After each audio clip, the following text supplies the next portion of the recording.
Pada suatu hari Rasulullah SAW ditemui oleh malaikat Jibril. Rasul pun bertanya, "Ada apa wahai Jibril?" Jibril menjawab, "Wahai Muhammad, sesungguhnya hari ini Allah Subhanahu wa Ta'ala sedang mengobarkan nyala api neraka, dan seluruh para malaikat amat ketakutan. Mereka tidak tahu harus bagaimana.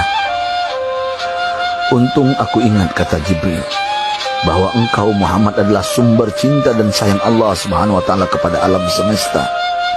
Dengan alasan itu aku kesini, bertabaruk mengambil berkah dengan cinta Allah kepada dirimu, ya Rasulullah, ya Muhammad."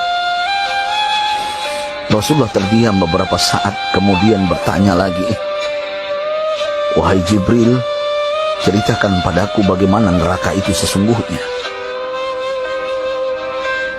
Jibril menjawab, "Wahai Muhammad, neraka itu bagaikan lubang-lubang yang terdiri dari 7 tingkat. Jarak antara satu lubang dengan yang lain ialah perjalanan 70 tahun. Lubang paling bawah adalah lubang yang paling panas." Nabi SAW meneruskan pertanyaannya, "Lalu siapakah penghuni lubang-lubang neraka itu, wahai Jibril? Sampaikan kepadaku, Jibril." Jibril menjawab, "Lubang yang paling bawah diciptakan untuk orang-orang munafik. Lubang yang berikutnya untuk penyembah berhala, lalu untuk penyembah bintang dan matahari." Jibril terus menerangkan penghuni tingkatan neraka hingga lubang yang kelima, tempat umat Yahudi, dan yang keenam dihuni oleh umat Nasrani. Setelah menjelaskan penghuni 6 tingkatan neraka, Jibril diam cukup lama. Rasulullah SAW penasaran dan bertanya kepada Jibril, "Wahai Jibril, siapakah penghuni neraka yang ketujuh?" Jibril diam saja tidak menjawab. Rasulullah SAW mengulangi pertanyaannya, tapi Jibril tetap diam. Rasulullah tambah penasaran dan mendesak Jibril agar dijawab pertanyaannya. Akhirnya Jibril pun berkata, "Umatmu, wahai Muhammad, mereka itu para pelaku dosa besar di kalangan umatmu, yang dimana sampai mereka mati belum sempat bertaubat." Mendengar jawaban Jibril, Rasulullah langsung jatuh pingsan. Jibril merangkulnya dan meletakkan tubuh baginda di atas pangkuannya.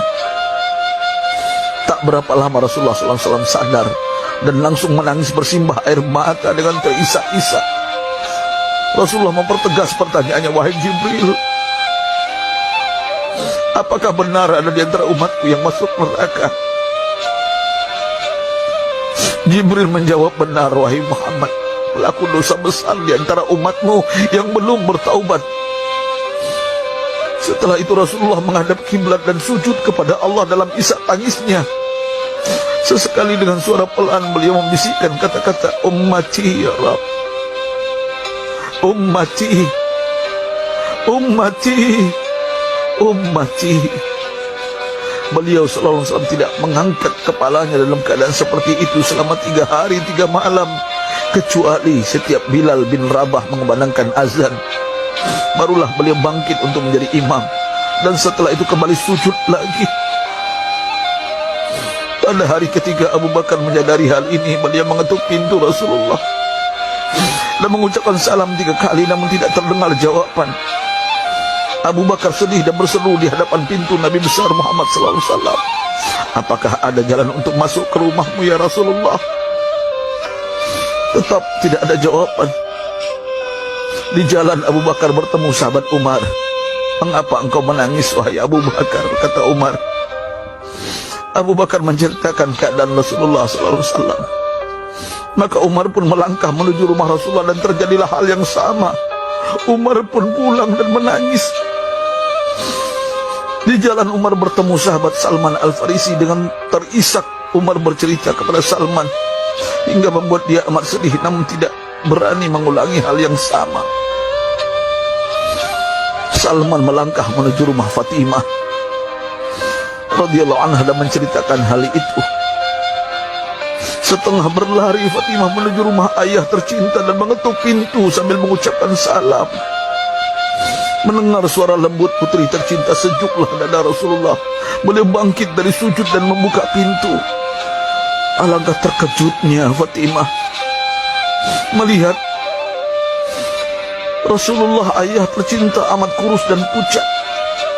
Fatimah memeluknya lalu menangis. Wahai ayah, apa yang terjadi? Mengapa engkau amat sedih seperti ini?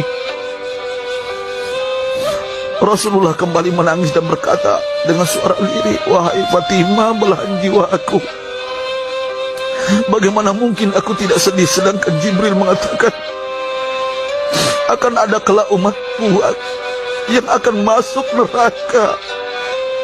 Subhanallah, betapa besar cinta Rasulullah kepada kita umatnya. Sahabatku, Rasulullah mencintai kita. Antaman ma'aman ahbabta, engkau akan berkumpul dengan orang yang kau cintai. Mari kita mencintai baginda Nabi besar Muhammad SAW yang mencintai kita, umat yang tidak rela kita masuk neraka. Mari kita mencintai beliau dengan berselawat. Sahabatku, sampaikan, Rasul mengajarkan kepada kita, mandalla ala khairin falau mislu ajri fa'ilin. Siapa yang menunjukkan kepada kebaikan, maka dia akan mendapatkan pahala seperti orang yang mengerjakannya. Mudah-mudahan ini menjadi pahala jariah bagi kita.